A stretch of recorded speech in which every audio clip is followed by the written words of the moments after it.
feminism ruined relationships. How did I know you were going to say that? Okay, cool. May I go first since you chose the prompt? Sure, go ahead. Let me get your argument. Okay, cool. So feminism didn't ruin relationships per se. It is the way in which men and women continue to betray themselves in modern society, and then they blame feminism for that betrayal. They're not consistent. For example, feminism says it liberates men and women. Feminism says that we're equal. Feminism says all of the things, and it denies biological reality. Sure.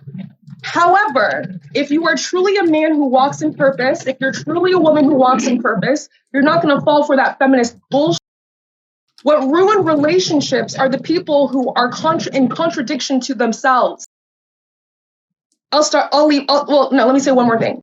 And when I say contradiction to themselves, what I'm saying is the very same men who critique women for being promiscuous and 304s, right, are the same men who are out here racking 100 bodies per month, or at least trying to.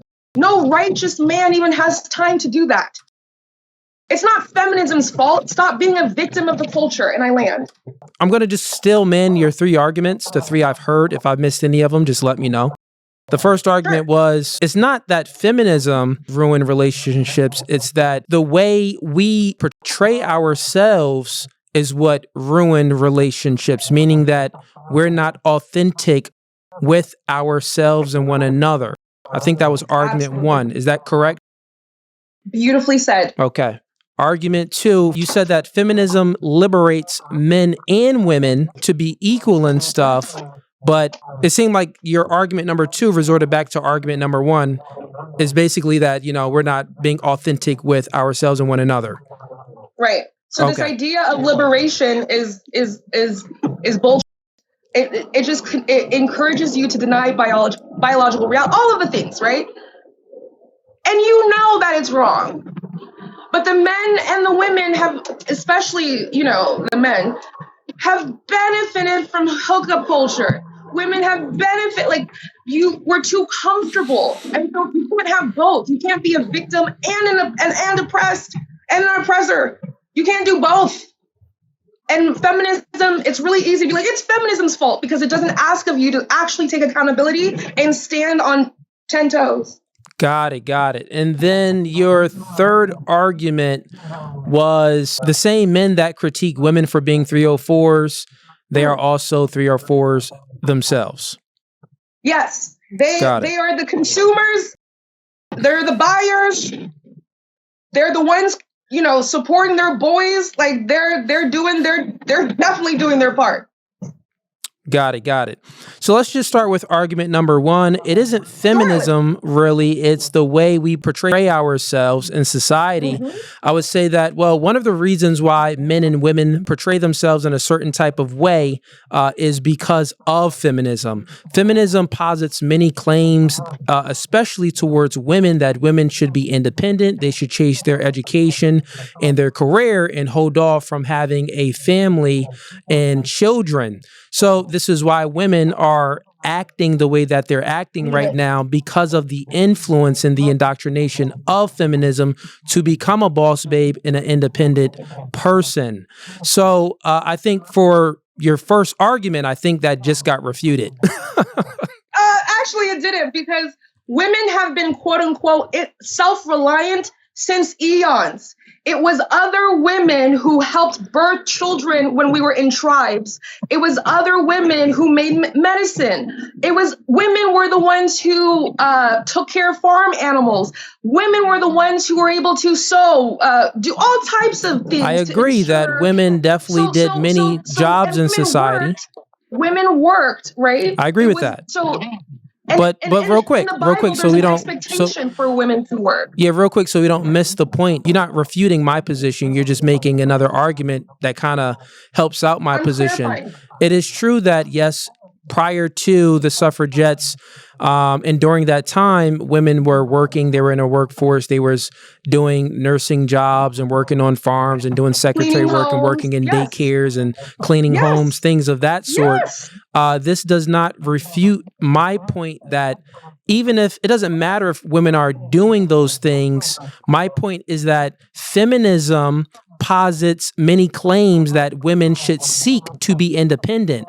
When women back in the day, they weren't independent. Yeah, they were working, they were doing these things, but they weren't independent from a man. They didn't see themselves as being independent from a man. So that's the argument that you have to tackle. Feminism promotes women to be independent boss babes and chase a career in a family, chase a career in education rather than a family and children. So can you wrestle with that argument? Yes, I would love. Sure. I think you're doing a conflation of sorts. Go ahead. Point out the conflation. Is it possible do you believe that women would naturally want to pursue those things regardless of feminism being injected into the cultural mind? Would women naturally want to pursue what things? The claim that women would prioritize working or their career before family or being independent.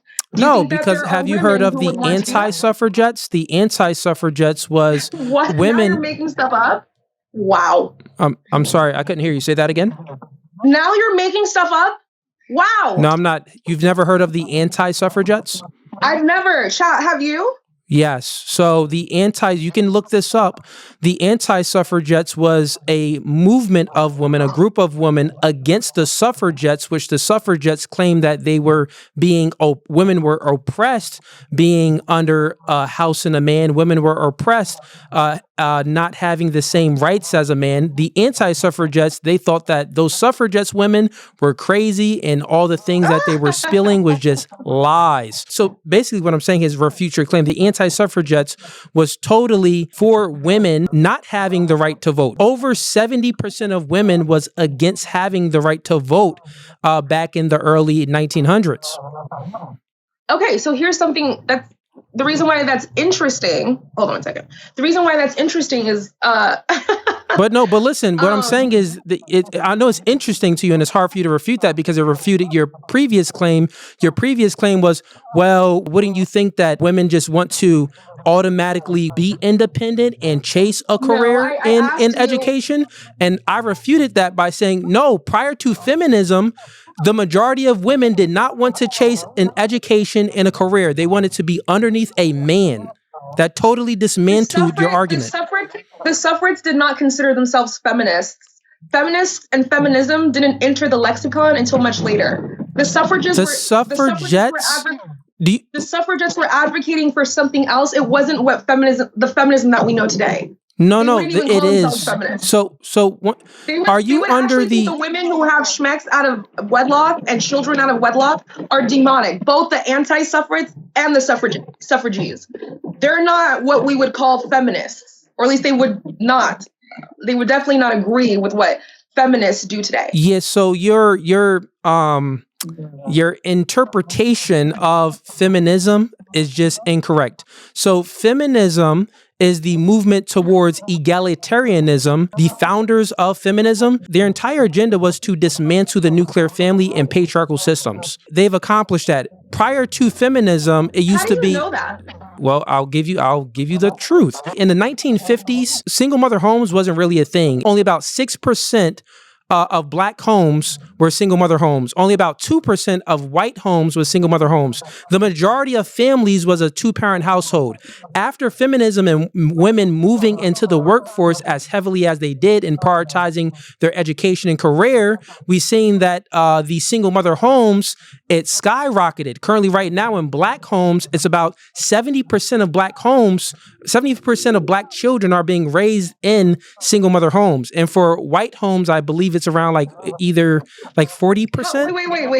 Wait. But the stats also, side note, but the stats also show there's a small minority of black men who are fathering those children. Majority of black men don't have children. And also, when we're doing this what are you talking about?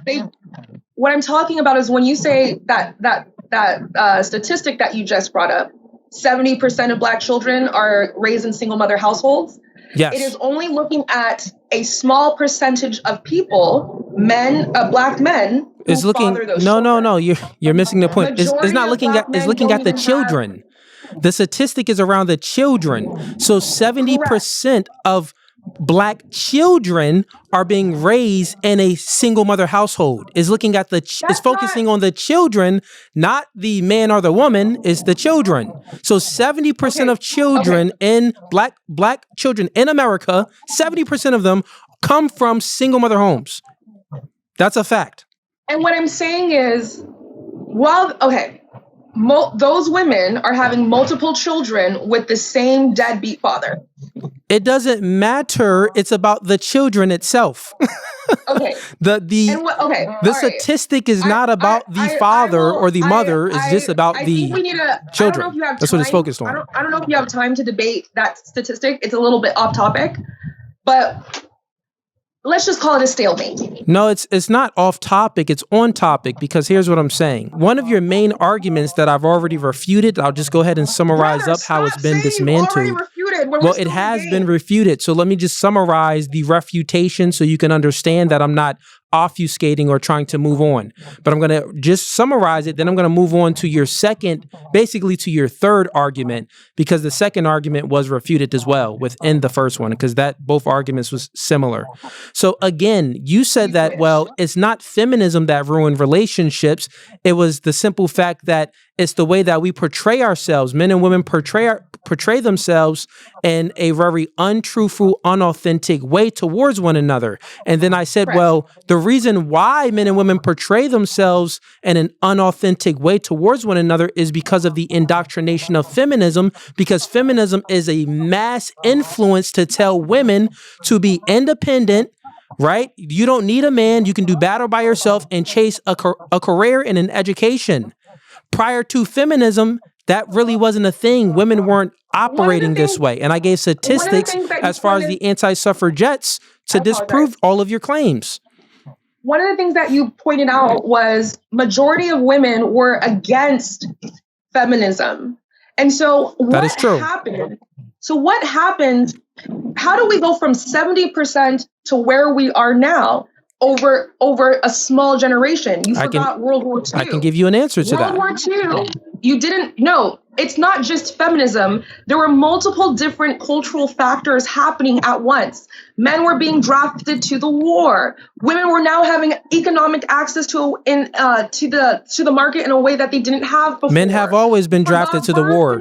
That point is moot, because during war times, listen, if it's the case, listen to this. If it's the case during war times, well, it's because men were drafted to wars, which is why relationships was ruined. No, men have always been the sex to be drafted into wars, and that did not ruin relationships between men and women. Okay, so when men were drafted into World War II, America was moving out of the agrarian lifestyle and into a more industrialized one.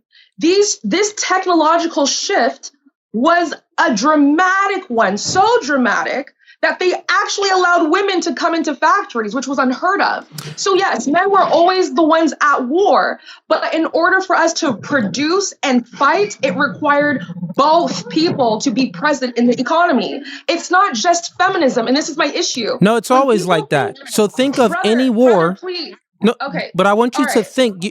You're making a war argument. I want you to look at my sentence, please. You've finished your sentence, but we can have the back and forth. So look at World War I. Look at the Civil War. Look at all of these wars. Those men weren't drafted. No, listen. Any war that you can think of, women always participated. When men were at war, they participated in the economy to keep things running. That's how it's been since the beginning of time. On all wars, you're not. So if I go off to war, hypothetically, me and you married, I go off to war, you're not going to take on extra duties. Of course, you're going to take on extra duties. It's nonsensical for you not. Chopping your legs off. You're not going to war. You're not leaving me. Sorry. Wait, what? What are we talking about? You just said we get married and you get drafted. I'm doing work. The only work I'm doing is sawing your legs in half because you're not going to war, brother. Okay. So that has nothing to do with what I just said. Yeah, okay. I'm just doing this because you cut me off and I'm a little annoyed. Okay, so now you're just being petty. I mean, I just feel like there's no structure anymore. No, it's been structure. I've already proved that I fully dismantled your argument, your first argument. You haven't proved Let's anything. move on to argument number 2. So argument number 3. All right. Have a blessed day, brother. Wait, why are you running? Don't run. No, you got it. Why are you running? Don't run. Don't run. Why would you run? Why are you running? Don't run. Why are you running? Hey, chat, she ran. She ran. Look. Why are you running? Why are you running? And her third argument was easily refuted. She says that the same men that critique women for being 304s are the same men being 304s themselves. Okay, well, is sex between men and women the same? No. And she would say that it's not. She seemed to be fairly intelligent to a degree of understanding that men and women are different. So I'll give her that. So if it's the case that that was your third argument, well, it refutes it right there. Men and women are different. Therefore, the way we operate in the sexual dating marketplace is going to be different. A woman that sleeps around is much differently than a man that sleeps around. Much different. Now, both we can say is immoral, but it's totally different. Most women do not want a man that's a virgin. Most women do not want men that are virgins. Ew, you're a virgin. You don't have any experience. Ew, get away from me.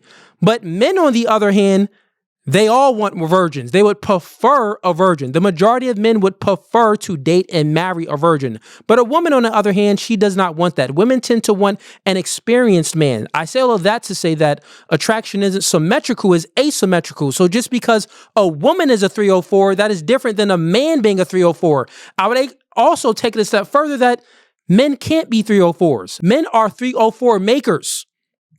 They make 304s. What's easy is not respected. Women don't have to do anything in order to get sex. In order for them to get sex, they just have to exist. Men actually have to become and work on themselves in order to get sex. You think that a woman is just going to have sex with a broke bum that's fat, sloppy, living in his mom's basement? No, she's not going to look his way. But a dude that ain't got no options, well, he'll take a big old fat, obese, sloppy chick that's living in her mom's basement. The fat chicks always, fat, lazy women always have sexual options because men's standards are lower. Women's standards are higher, which means that men have a burden of performance to get chicks. Women do not have a burden of performance. They don't need to do anything or self-improve in order to get sex, in order to procreate, but men do. So yeah, the third argument was going to be easily refuted. So if you like that clip and you want to watch more, click right here. But if you want to watch the full episode, click right here.